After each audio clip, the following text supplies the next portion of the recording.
Customer, sikiliza nikwambie customer, this is wa Kisasa aka Gwanzu, na hapa ni Gwanzu. Customer, leo nakupa story ya watu wa zamani, miaka ya zamani huko kabisa, way back.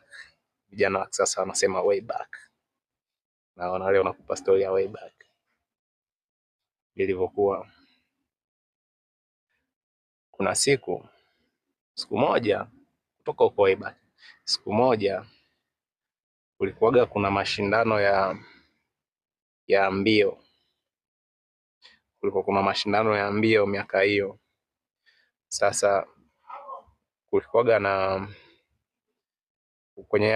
kwenye zile mbio kulikuwa ni uwanja mkubwa ambao walikuwa kama wanautumia, lakini sasa viwanja vya miaka hiyo yani ni kama kutoka mkoa mmoja kwenda mkoa mwingine. Imagine customer, kutoka mkoa mmoja kwenda mkoa mwingine. Mfano kama unatoka Dar es Salaam unakuja unaipita Pwani mpaka Morogoro, ndio viwanja vilikuwepo hivyo miaka hiyo. Au unatoka Mwanza unapita Shinyanga unafika mpaka Tabora. Unaona sasa umbali ule pale.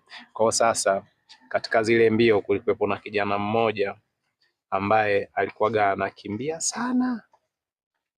anakimbia sana, yani mbio yake moja anaweza akakimbia, tolee mfano, anaweza akakanyaga Kariakoo, mguu mwingine akaja akakanyaga Jangwani, mguu mwingine akaja akakanyaga huku Mbezi huku.